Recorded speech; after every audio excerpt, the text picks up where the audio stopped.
이번 시간에는 시편 25장을 다루겠습니다. 시편 25장은 교리적으로 특별히 대환란이나 천년왕국이나 이런 쪽에 대해서 직접적으로 언급하는 구절은 없습니다.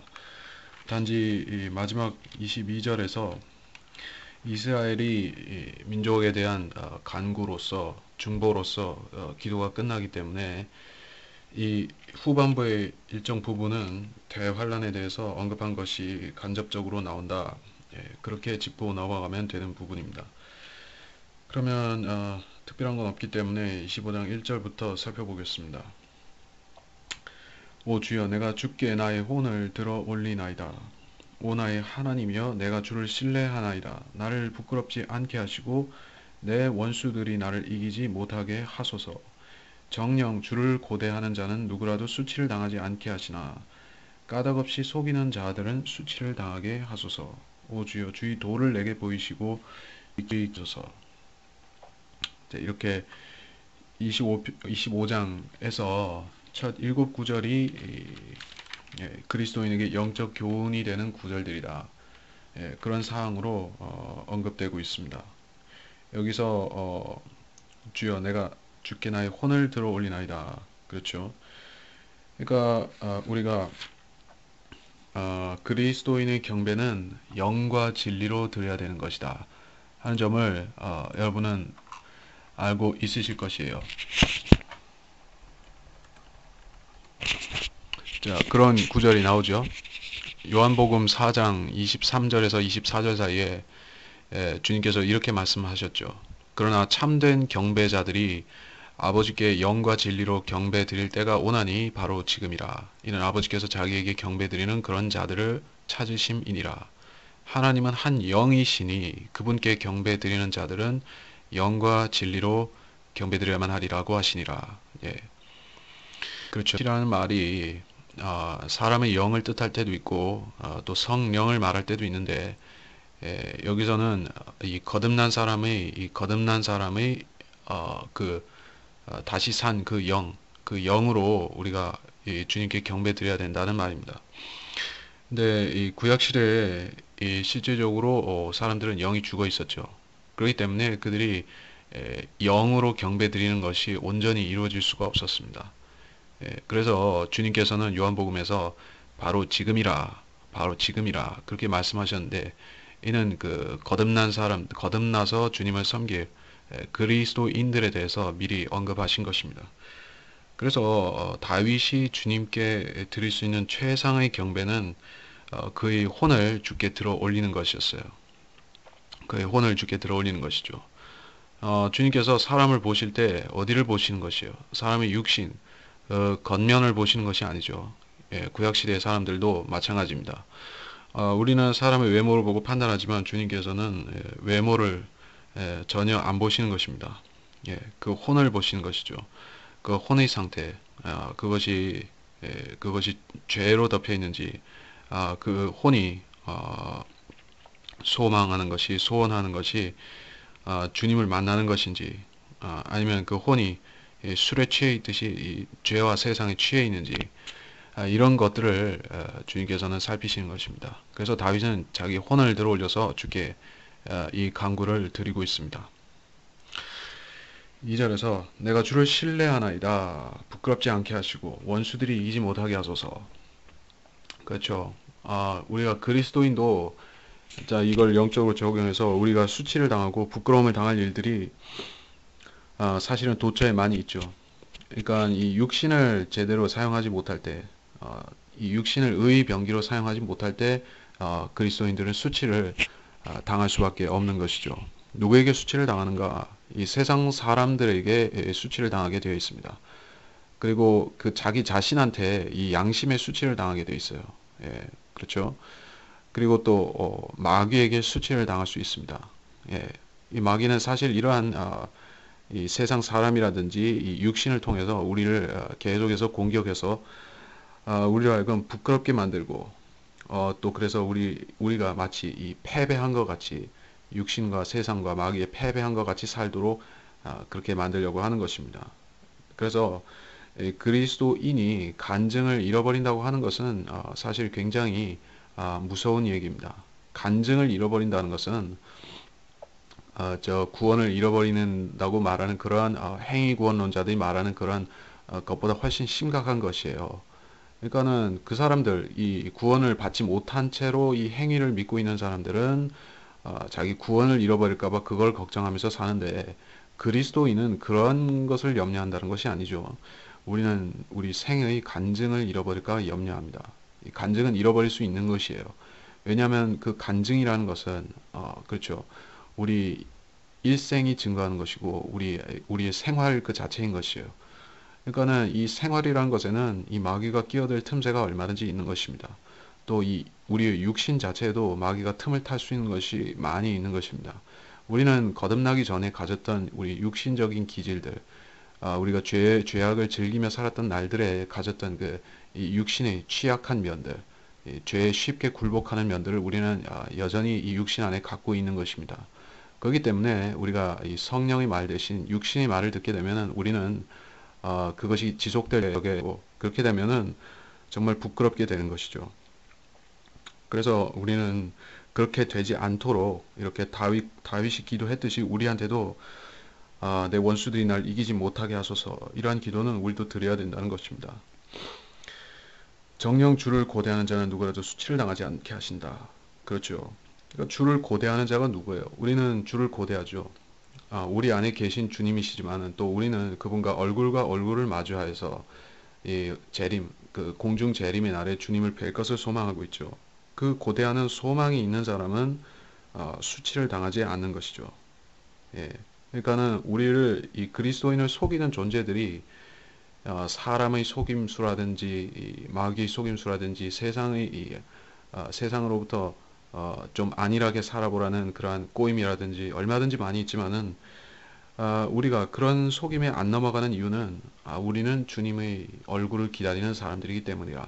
우리는 주님께서 오셔서 우리의 이 희망 없는 우리의 이 몸을 취하셔서 주님을 몸같이 바꿔주시는 그날, 휴거의 날을 기다리는 소망이 있다. 그래서 우리는 수치를 당하지 않는 것이에요. 예. 그러니까 이 소망이 없는 사람은 경우에 따라서 얼마든지 이 마귀한테 속아서 수치를 당하면서 그렇게 부끄러운 생을 살 수가 있다는 말인 것입니다. 자, 그래서 4절에서 주의 도를 내게 보이시고 주의 길을 가르치소서 하고 중요한 말씀이 나왔습니다. 그러니까 우리는 주님께서 길이요 진리요 생명이라는 말씀을 들었습니다. 그러면서 주님께서는 주님 자신이 그 몸으로 십자가에서 그 몸으로 그 길을 우리한테 놓으셨다는 사실을 분명히 보여주셨습니다. 우리가 주님이라는 길이라고 말씀하신 그 주님 안으로 들어가면은 우리는 그 길 안에 들어간 것이에요. 예, 우리가 거듭났으면은 우리는 주의 도를 본 것이고 주의 도를 배운 사람이에요. 그런데 우리가 이 주의 길을, 주의 도를 그 안에 걷고 있으면서도 또 배워야 되는 것이에요. 그러니까 이 하나님의 길을 배운다는 것, 예수 그리스도 생명이며 길이시며 그분을 배운다는 것은 우리가 그 안에서 살면서 또 그 안에서 걸어가면서 계속 배우는 것입니다. 예. 그 다윗이 그렇게 고백했듯이 우리도 가르쳐 달라고 주님께 요청을 해야 됩니다. 왜냐하면 무지함 가운데서 이 길을 걸어가는 사람도 많이 있는 것입니다. 자, 구원을 받았지만은 자기가 정확히 어디를 향해서 어떻게 걸어가고 있는지 그걸 방향 감각이 없는 채로 마치 하나의 방랑자처럼 그렇게 헤매는 사람처럼 그렇게 이 길을 걷는 사람들이 많이 있습니다. 그 사람들은 주의 도의 지식을 그 길을 배우기를 배울 길이 없었기 때문에 결국에 헤매게 된 것입니다. 이 길을 걷는 사람은 반드시 주께로부터 정확한 지도를 받아서 이 길을 걸어가야만 됩니다. 그것이 순례자의 생애이고 그리스도인이 목표를 분명히 갖고 또 자기가 가는 최종 목적지를 알고서 하늘 천성이죠. 그 천성이죠. 예루살렘, 새 예루살렘. 그 사실도 알고 또 주님께서 이 땅으로 오신다는 것도 알고 그 두 가지를 전부 알아야겠죠. 예, 그래서 통치에 대해서 깨닫고 이것이 주의 길을 깨닫는 것입니다. 예. 그래서 영적인 교훈으로 이것을 설명할 수 있다는 말씀을 드리고 있는데 계속해서 5절로 가서 주의 진리로 나를 인도하시고 나를 가르치소서. 주께서는 내 구원의 하나님이시니 내가 종일 주를 기다리나이다. 예, 그렇죠. 이것도 아주 풍성한 영적 교훈들을 주시는 말씀이죠. 예. 그러니까 주의 진리가 뭐예요? 주님 자신이 진리시잖아요. 그러니까는 진리신 분께서 이 성경을 우리한테 주신 것이에요. 그러면 이 성경은 그 첫 장부터 마지막 장까지 첫째 번 알파벳에서 마지막 알파벳까지 전부 다 진리인 것이에요. 그 말씀들 하나하나가 우리를 진리로서 인도하시는 것이에요. 진리로서 우리를 진리를 향해서 인도하시는 말씀인 것입니다. 그렇기 때문에 내가 종일 주를 기다리나이다. 예. 우리는 이 말씀을 통해서 이미 그 길을 걷고 있죠. 그 길이 우리 마음속에도 있고 또 우리는 육신을 행함을 통해서 우리가 그 길을 걷는다는 것을 정확히 더 알 수가 있죠. 이것이 간증이고 그래서 이 간증들이 종합되면은 그 결론은 한 가지입니다. 내가 종일 주를 기다리나이다. 예, 우리는 실제적으로 주님께서 오셔서 우리의 이 죽을 몸까지도 취하셔서 주님의 부활하신 형상과 똑같은 몸으로 바꾸어 주시는 그 날을 소망한다는 것입니다. 예, 그것밖에는 우리가 종일 기다릴 것이 없습니다. 다윗이 소망했듯이 우리도 마찬가지로 종일 곧 다시 오실 주님을 기다리는 생애가 되어야만 우리가 주님께서 우리한테 가르쳐 주시기를 원하는 것을 우리가 정확히 배운 것입니다. 예, 그리스도인이 배워야 되는 이 진리 지식이라는 것이 우리의 실행과 동떨어진 것이 아닙니다. 우리는 어떤 공리, 공론이라든지 어떤 철학의 이 주제를 다루는 것이 아닙니다. 우리는 사람이 어떻게 하면 의로워질 수 있는가 하는 남의 이야기를 하는 것이 아니죠. 우리의 이 실행이라든지 우리 믿음은 전부 우리 자신에게 적용이 먼저 되어야 되는 것입니다. 우리 자신이 주님께서 곧 다시 오시는 소망이 있어서 우리가 그 소망으로 힘을 내서 산다 하는 그 의지가 없으면, 그 소망이 없으면 우리가 이 성경을 가지고 말하는 것은 아무 쓸모가 없는 것이에요.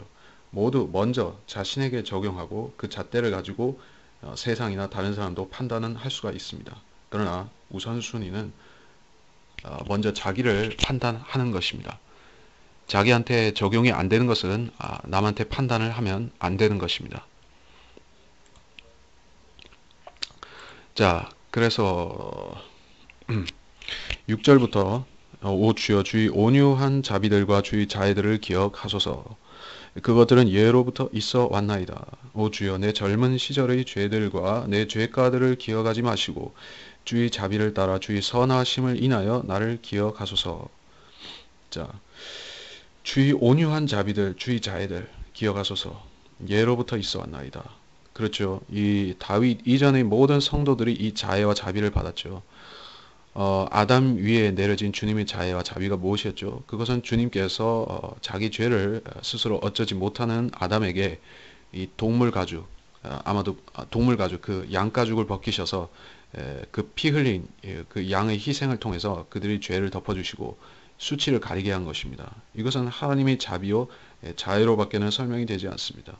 왜냐하면 주님께서는 죽으리라고 분명히 그날에 죽으리라고 말씀하신 대로 그 아담이 영적으로 죽도록 허락하셨지만은 동시에 주님께서는 자애를 보이셔서 그가 수치를 지닌 채로 살지 않도록 덮어주신 것이에요. 이와 같이 사랑이라는 것은 주님의 사랑, 곧 자애라고 하는 것은 그렇죠.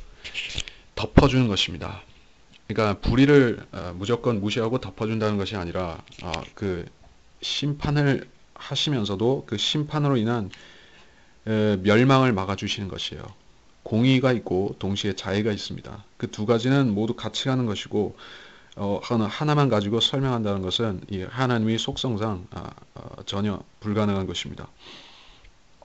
그래서 7절에서 오 주여 내 젊은 시절의 죄들과 죄가들을 이 말이 나왔습니다. 이것은 다윗의 개인적인 일생에 적용이 될 수 있는 말이죠. 그리고 거듭난 우리들도 각자 이런 부끄러운 일생의 거듭나지 못했던 시절의 그런 이 일생사라든지 거듭난 후에도 주를 위해서 살지 않았던 젊은 시절이 부끄러운 일생사라든지 그러한 기억들을 우리는 각자 갖고 있습니다. 근데 우리가 그런 우리의 부끄러운 면들에 대해서 주님께 드릴 수 있는 말씀은 별로 없습니다. 아, 그것들을 기억하지 마시고 다윗은 그렇게 고백할 수밖에 없었습니다. 그가 사람이기 때문에, 그도 죄인이기 때문에. 근데 우리도 마찬가지로 우리도 똑같은 죄인이기 때문에 주님께서 기억하시는 것은 참으로 두려운 일일 수밖에 없습니다. 예, 주님께서는 어느 날, 분명히 어느 날 우리의 그 모든 죄들을 깊은 바다에 던져버리실 그날이 반드시 올 것입니다. 예, 이것은 하나님의 약속입니다.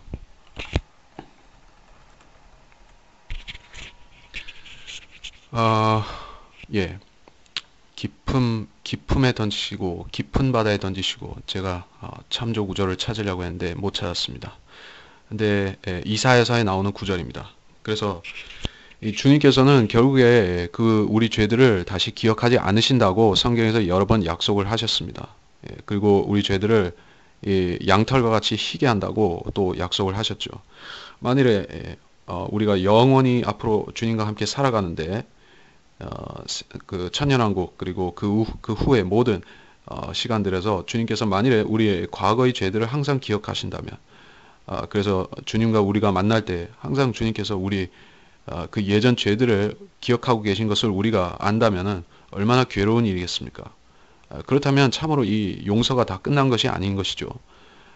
죄들을 그 사람의 허물들을 이미 기억하고 있는 이상에는 결국에 그 사람에 대해서 판단이 있게 되는 것이고 또 계속적으로 그것은 걸림돌이 되는 것이죠. 관계에 있어서.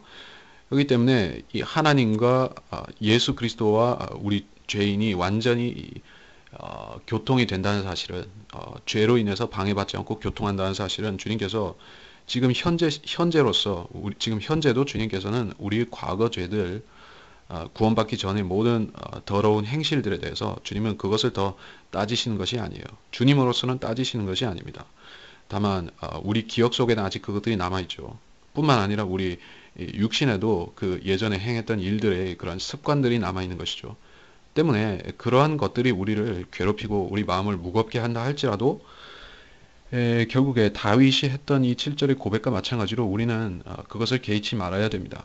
기억하지 마시고 주의 선하심을 인하여 나를 기억하소서. 그렇죠. 주께서 선하시게 우리를 바꿔 놓으신 것이죠. 예수 그리스도를 통해서 우리의 허물과 죄들이 지워지게 하시고 그렇게 새로 창조된 우리의 속 사람만 주님께서는 기억하십니다. 때문에 우리는 그렇게 주님께 기도 드릴 수가 있습니다. 8절에서 주는 선하고 정직하시니 그러므로 그가 죄인들에게 그 도를 가르치시리라. 주께서는 선하고 정직하시죠.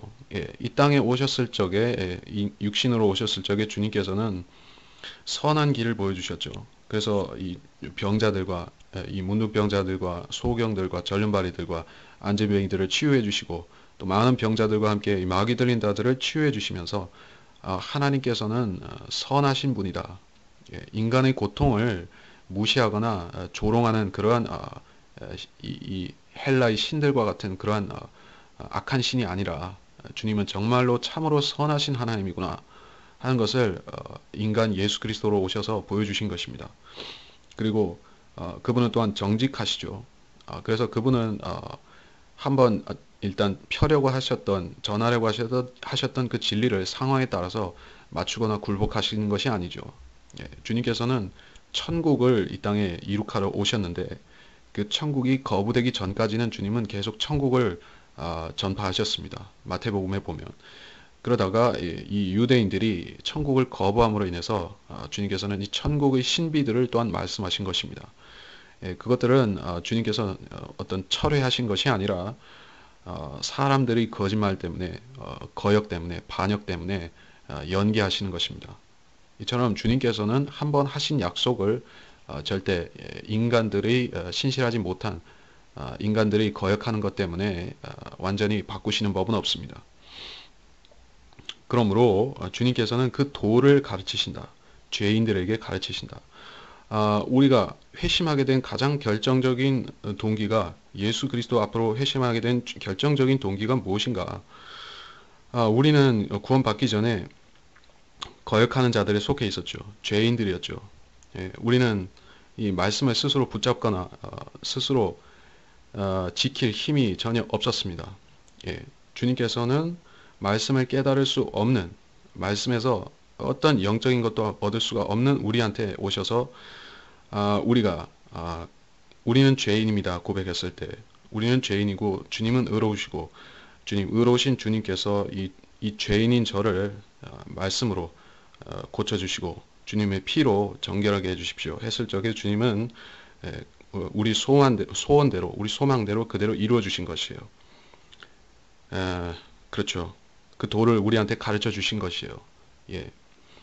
이 사실을 기억해야 됩니다. 여러분이 이성과 지각으로 예수 그리스도를 믿은 것은 아니에요. 하지만 여러분이 마음으로 예수 그리스도를 주로 시인하고 영접했을 때 여러분의 지각과 이성도 같이 그 사실을 받아들인 것입니다. 왜냐하면 주님께서는 어떤 이성 없는 소나 망아지처럼 여러분을 길들이시는 것이 아니기 때문이에요. 주님께서는 마음으로 여러분이 주님을 찬양하는 것과 같이 이성과 지혜와 지식과 모든 것으로도 또 그렇게 하라고 말씀하십니다. 우리는 그 도를 계속해서 배워야만 됩니다. 9절에서 그는 공의로 온유한 자를 인도하신다. 그의 도를 온유한 자에게 가르치신다. 이런 구절이 나왔습니다. 자, 이 구절을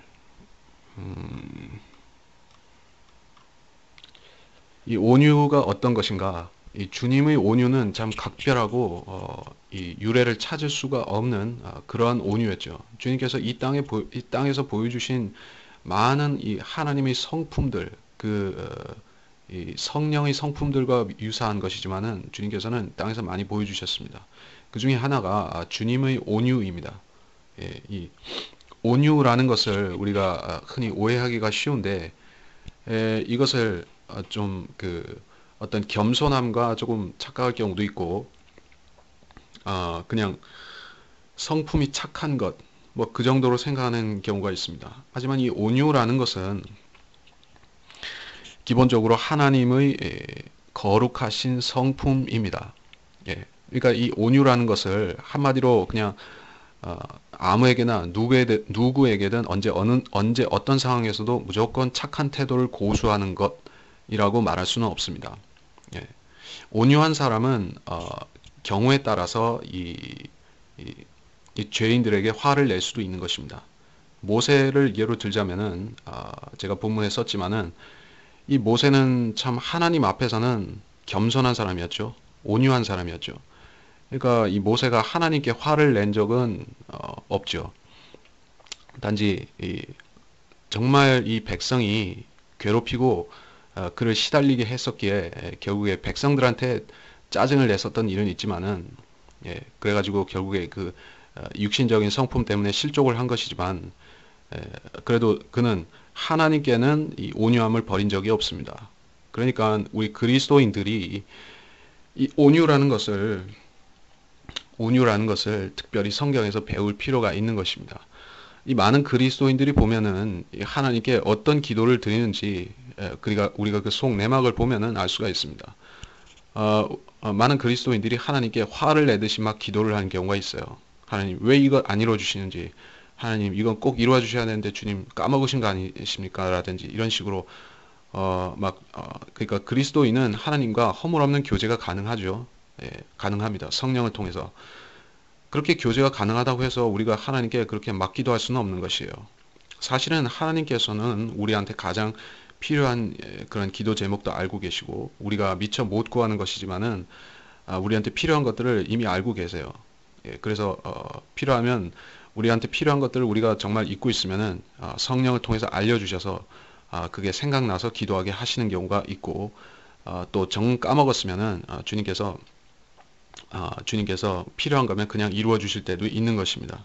그것이 주님입니다. 근데 이 온유라는 것을 자기 이 기도 생활에도 적용해야 되고, 또 성도로서 주를 섬기는 대외적인 면에서도 같이 적용을 해야 되는데, 이것을 제대로 못할 경우에 있어서는 굉장히 난폭운전과 같은 그런 신앙생활이 될 수가 있는 것입니다. 그런 사람은 외부 사람이 보기에도 굉장히 불안정하고 실족할 것 같은 위태위태한 신앙의 행태가 될 수밖에 없습니다. 자, 우리는 어떻게 해야 되는가? 그래서 온유한 자를 주께서 공의로 인도하신다. 그래요. 주님께서는 무엇이든지 거저 주시는 법은 없습니다. 그러니까는 온유한 성품에는 주님께서 답을 하시는 것이고 상을 주시는 것이에요. 주님께서 온유한 자에게 주시는 상이 있어요. 그의 도를 온유한 자에게 가르치시리라. 예, 바로 성경을 깨닫게 해주신다. 성경을 깨닫고 더 많이 믿을 수 있게, 그리고 더 많은 지혜와 진리 지식을 찾을 수 있게 그 온유한 자를 인도해 주신다는 것이에요. 그러니까 이 성급하게 화를 내는 사람, 그러니까 하나님께 대해서 화를 내는 사람, 사람에 대해서는 화를 낼 경우도 있지만 그것도 그렇게 항상 화를 내서는 안 되는 것이고요. 정말 필요할 때는 이 죄인들에 대해서 깨닫게 하기 위해서 화를 낼 수도 있는 것이에요. 하지만은 어쨌든 이 온유함을 배우지 못한 사람 같은 경우에는 진리를 깨닫기가 힘든 것입니다.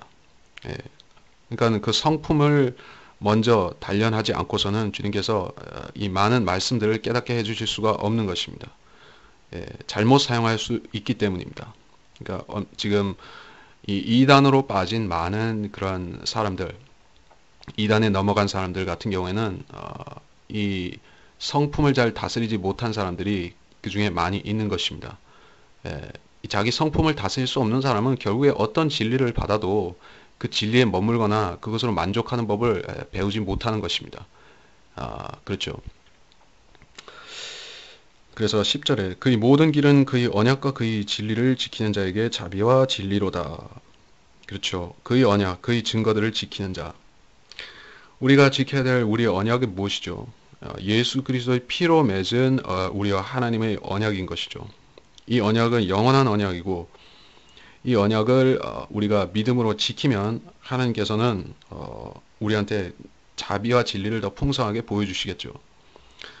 우리가 믿었을 때 받은 자비와 진리를 우리가 이 고백을 통해서 주님, 저는 이 매일의 생애에서 주님의 자비와 주님의 진리, 저한테 맺으신 이 언약, 주님의 피로 맺으신 그 언약을 기억하며 다시 한번 고백합니다.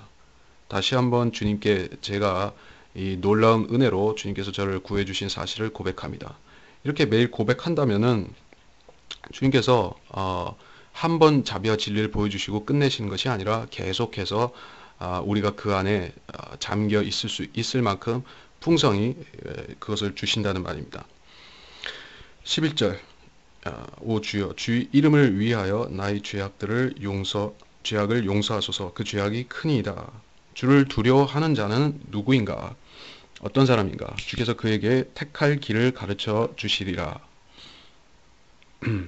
자, 10절에서 이 설명했던 그의 언약과 진리를 그의 증거를 지키는 자라. 이것을 구약적인 믿음이라. 그래서 지킨다라는 행위가 뒷받침된 것인데 그걸 신약에 영적으로 적용을 한 것입니다. 그리고 11절에서도 마찬가지로 우리는 이렇게 기도할 수가 있어요. 영적으로 적용한다는 말인데 우리는 사실 나의 죄악을 용서하소서 이렇게 말한다고 해서 우리가 이미 십자가에서 죄를 용서받았는데 또 용서받아야 되는가 하는 그런 모순이나 의문을 제기하는 사람들에 대해서 대답할 말이 있는 것입니다. 주로 이 구원파 같은 사람들은 이런 구절을 아멘 할 수가 없는 것이죠. 그들은 한번 용서되었으면은 이제 끝났다라고 생각하는 것이죠. 사실은 주님께서는 우리의 옛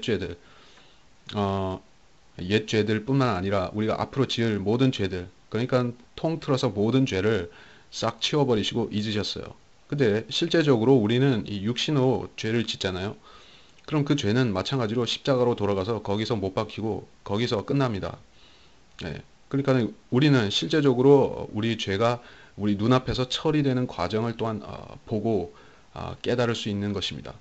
우리 육신을 통해서 배우는 것입니다. 만일에 우리가 구원받고 나서 이렇게 이 육신을 통해서 살 수 있는 기회가 없이 바로 하늘나라로 간다거나 하면 십자가 우편강도와 같은 그런 구원을 받았다고 하면 우리는 그런 실증을 볼 수가 없는 것이죠.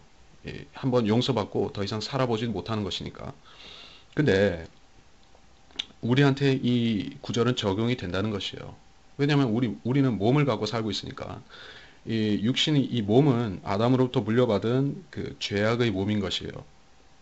우리는 여전히 육신의 문제들을 갖고 살아가면서 이 문제들을 하나하나 처리하면서 주님과 교제하는 것입니다. 그래서 이런 고백을 우리도 할 수 있습니다. 주를 두려워하는 자는 어떤 사람인가? 그에게 택할 길을 가르쳐 주시리라. 예, 주를 두려워하는 자라고 했습니다. 이 두려움이라는 것은 부정적인 것만 있는 게 아닌 것입니다. 그러니까 누구를 두려워하는가, 어떤 상황에서 무엇을 두려워하는가 하는 게 중요합니다. 예. 그러니까 우리가 주를 두려워하고 주의 말씀을 두려워하면 이 좋은 것들을 받는 그 유업이 있어요. 이 13절에서도 그 말씀하시는 바 그의 씨가 땅을 유업으로 받으리라는 말씀이 있어요.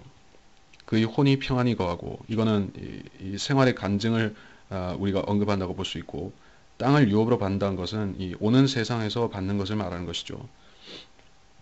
아, 그러니까 그리스도인에게 적용할 수 있는 100% 적용할 수 있는 구절입니다. 그러니까 우리가 구원받았다고 해서 우리의 모든 두려움이 다 사라졌지만은 한 가지는 남아있죠. 바로 우리 이 일생사를 주관하시는 하나님에 대한 두려움. 그 두려움이죠. 그것은 뭐 신학적으로 경외한다, 경건한 두려움이라 그렇게 말하기도 하지만 두려움이란 말 자체도 그대로 있습니다. 그러니까 두려움이란 말, 경건한 두려움이란 말, 성경에 둘 다 있습니다. 그러니까 이 경우에서 사용하는 주를 두려워한다는 것은 말 그대로 그냥 주를 두려워하는 것이에요. 경건한이란 말이 안 들어갔을지라도 우리는 그러니까 경건한 두려움이란 말을 쓰는 사람들은 주로 어떤 예배 의식에서, 그렇죠? 이 장로교라든지 감리교라든지 또 이런 형식적인 종교 생활을 하는 많은 사람들은 경외한다, 경건한 두려움이다 하는 말을 자기들의 종교 생활, 예배 생활에다만 적용을 합니다. 그러면서 생활의 모든 면에 대해서 주를 경외한다, 그렇게 적용할 수는 없는 것이죠. 그러니까 그 사람들은 또 오해하는 면이 우리가 생활이 예배가 되게 합시다, 이런 말들을 곧잘 합니다. 꽤 괜찮아 보이는 말이죠. 근데 사실은 아닙니다. 생활이 예배가 되는 것은 바람은 있을진데 실제 그렇게 될 수는 없습니다. 예. 그러니까 우리는 우리 이 생활을 하게 되는데 생활을 통해서 많은 주를 두려워하지 않는 일들을 행할 수가 있는 것이에요. 그때마다 우리가 분명히 깨닫고 이 생활에서 주를 두려워함으로 우리 자신을 채찍질하고 바로 잡아야 되는 것입니다. 그것이 우리가 주를 두려워하는 생이고, 모든 우리 생활의 면들에 주님의 이름을 붙여서 나는 주의 이름으로 했으니까 괜찮아, 이런 식으로 가면 안 되는 것이죠. 그러니까 하나님께서 시키신 일이 아닌데 어떤 불경건한 일인데, 가령 좋지 못한 무슨 도박을 한다든지 그런 잘못된 사업을 하면서 하나님 축복해 주시옵소서, 저는 주를 두려워함으로 이것을 하겠습니다 하면서 무슨 이 도박 사업 같은 것을 한다고 하면 그거 하나님께서 안 받아주시는 것이죠. 그건 주를 두려워한 것이 아니라 그걸 핑계를 댄 것이죠. 그래서 14절에서부터 주의 은밀하심이 그를 두려워하는 자들과 함께 있으니 그가 그들에게 그의 언약을 보여주시리라. 언약을 보여주시리라. 자, 이 언약이 또 나왔습니다. 그러니까 우리가 성경의 언약이라고 할 때는 한 민족적으로 이스라엘과 주님이 맺으신 언약, 그 모세의 언약이 있었고 아브라함의 언약도 있었고, 그리고 와서 또 새 언약, 뉴 카버넌트도 있잖아요. 이스라엘과 맺으실 새 언약도 있고, 그리고 또 이 교회와 맺으신 새 언약, 그건 뉴 테스타먼트죠. 이 언약들이 있단 말씀이에요. 그러니까는 뭐 우리가 굳이 따진다고 하면은, 굳이 따져 본다고 하면은 그의 언약을 보여주신다는 이 말씀은 이스라엘 백성에 대한 말인 것이 맞죠. 주의 은밀하심, 그렇죠. 그를 두려워하는 자들과 함께 있으니. 자, 이거 대환란 때 교회적으로 적용될 만한 부분이 조금 있습니다. 뭐 하지만은 영적인 교훈인 것들도 분명히 있기 때문에 뭐 같이 놓고 살펴볼 필요가 있을 것입니다. 그리고 15절에서 내 눈이 항상 주를 향해 있으니 이는 그가 나의 발을 그물에서 빼내어 주실 것이기 때문이라. 내게로 돌이키시고 나에게 자비를 베푸소서. 내가 외롭고 또 괴롭나이다. 내 마음의 고통이 크오니 오 나의 고난에서 나를 이끌어 내소서. 자, 여기까지. 내 눈이 항상 주를 향해 있으니 이 다윗의 눈이 주님을 향해 고정되어 있다고 하네요. 그러니까 주님을 그러니까 구약 성도들도 믿음으로 주님을 바라보고 기다리고 했었던 것이죠. 예. 이 히브리서에는 그렇게 나와 있지만은 이 구약 자체에는 그들이 믿음으로 무엇을 쳐다보고 소망하고 기다리고 그런 것은 안 나옵니다. 예, 믿음이란 말이 딱 2번 나오는데 그 중에서 한 번은 불신을 꾸짖는 내용이잖아요. 예. 그러니까는 다윗의 눈이 주를 향해 있어요. 이건 분명히 믿음의 자세인 것이죠. 우리의 믿음이라는 것은 갈보리 십자가를 항상 쳐다보는 것이 믿음의 시작이고 믿음의 끝입니다. 그러니까 우리가 성경의 많은 것들을 공부하지만 창세기부터 계시록까지 예언들을 공부하고 이스라엘을 공부하고 또 천년 왕국을 깨닫고 그러한 진리들이 많이 있지만은 결국에 그것들이 돌고 돌아서 결국에 도달하는 지점은 우리를 구속하신 갈보리 십자가, 거기서 흘리신 예수 그리스도의 피, 우리를 위해 흘리신 하나님의 보혈, 거기에 도달하면은 그것이 하나의 큰 순환으로서 우리 믿음을 형성한 것입니다. 예. 그러니까 믿음의 알파와 믿음의 오메가가 보혈과 갈보리가 되지 않는 사람은 그 믿음의 기초를 좀 잘못 세우는 것이죠. 자기의 어떤 지식이나 어떤 외국어를 아는 지식이라든지 헬라어나 히브리어를 아는 지식에서 세운 사람과 이 예수 그리스도의 믿음으로 세운 사람의 차이점은 그런 데서 드러나는 것입니다. 지식으로 끝나는 사람은 그 사람이 믿음의 기초를 잘못 놓았을 수 있는 것입니다. 그래서 그의 발을 그물에서 빼내어 주실 것을 기도했습니다. 이것도 대환란에 살짝 적용이 되고 있는 것이죠. 근데 본격적으로 대환란과 관련된 구절들이 16절에서부터 22절까지 나오는 것인데 여기는 이렇게 말하고 있습니다. 내게로 돌이키시고 또 나에게 자비를 베푸소서. 내가 외롭고 또 괴롭나이다. 예, 이렇게 다윗이 고백하고 있습니다. 그리스도인 우리가 각자도 이렇게 외롭고 괴로운 때가 있으면은 우리가 이미 받은 자비가 풍성하다는 사실도 알지만은 그래도 이 그리스도의 십자가를 바라보고 또 한번 자비를 풍성하게 주시라고 또 기도를 하는 것이죠. 내게로 돌이키시고 물론 주님은 우리를 외면하신 적이 없습니다. 하지만 우리가 주님을 등지고 있을 때가 있습니다. 그럴 때는 우리가 돌이켜야 되는 것이죠.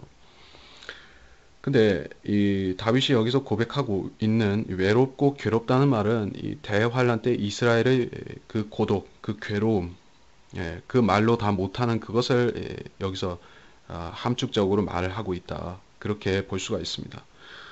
그러니까 우리가 이 2차 대전 때, 2차 세계대전 때 이스라엘 백성들이, 유대인들이 당했던 고통과 고난을 생각해 보면은 얼마나 무섭고 끔찍했던 것입니까? 예, 대단히 외롭고 또 괴로웠던 것이죠. 그들은 가족들과 뿔뿔이 흩어졌죠. 그러면서 얼굴도 잘 모르는 사람들과 낯선 사람들과 이 동물 우리 같은 곳에 갇혀서 이렇게 신음하다가 죽어가면서 또 이런 가스실에 보내져서 그렇게 짐승처럼 죽었죠. 그게 얼마나 외롭고 괴로웠겠습니까? 그래서 그러한 유대인들이 고난 그 가운데서 대환란 때 또 한 번 일어나는 그러한 외로움과 괴로움 그 가운데서 자비를 베풀어 주소서라고 기도를 드린다. 자, 그래서 다시 나의 공고와 나의 고통을 보시고 내 마음의 고통이 크오니 17절에서 오 나의 고난에서 나를 이끌어 내소서. 그래서 마음의 고통이 고뇌가 엄청나게 큰 것이에요. 제가 주석에도 썼지만은 the troubles of my heart. 그래서 이거를 heart trouble이다, 심장병이라는 그런 표현으로 연결이 된다. 그러니까는 이 성경에 또 다른 표현도 나오죠. astonishment of heart. 이스라엘이 경심증을 앓게 될 것이다. 그렇죠. 이스라엘이 그 땅에서 쫓겨나면은 정착할 땅이 없는 것이죠. 그래서 계속해서 이방을 떠돌아다니면서 멸시를 받고 그렇게 죽임도 당하는데 그래서 그들은 경심증에 걸린다. 어스타니시먼트다. 예. 심장이 벌렁벌렁 한다는 것이에요. 그래서 그 마음의 고통을 어떻게 할 수가 없으니까는 아, 그 사람들은 이 유대교를 더욱 열심히 신봉하게 되었죠. 그러니까 이 디아스포라로 흩어진 유대인들이 세계 곳곳에 가서 살면서 어디서 가서 살든지 간에 거기다 이 시나고그를 만들어서 거기서 신앙생활을 했습니다. 하지만은 그들이 참으로 주를 찾지는 못했었죠. 그, 어, 그 얼굴에 그렇죠. 모세의 수건이 가리웠듯이 그들도 이 주님의 영광을 볼 수 없도록 가리워졌기 때문에 볼 수가 없었습니다. 그러한 답답한 상태에서 결국에 이 대환란 때 가면은 얼마나 공포스러운 일들이 많이 있는 것입니까? 제가 앞전 강해들에서 설명했었지만은 심지어 사람을 막 잡아먹잖아요. 얼마나 무섭겠어요. 그래서 그 고통을 주님께서 덜어주시라 이렇게 기도하는 것이라는 말씀으로 연결이 됩니다. 18절도 마찬가지고 그래서 19절에서 내 원수들을 살피소서 그들이 많으며 잔인한 증오로 나를 미워하나이다 이렇게 말씀했습니다. 저희 다윗의 원수들이 될 수도 있겠지만 사울이라든지 또 압살롬이라든지 뭐 이런 원수들도 될 수 있지만은 여기서 실질적으로 말하고 있는 것은 그들이 많으며 이렇게 말했잖아요. 얼마나 많겠어요. 나중에 결국에 가서는 온 세상이 온 인류가 이스라엘을 대적해서 삼키려고 덤비잖아요.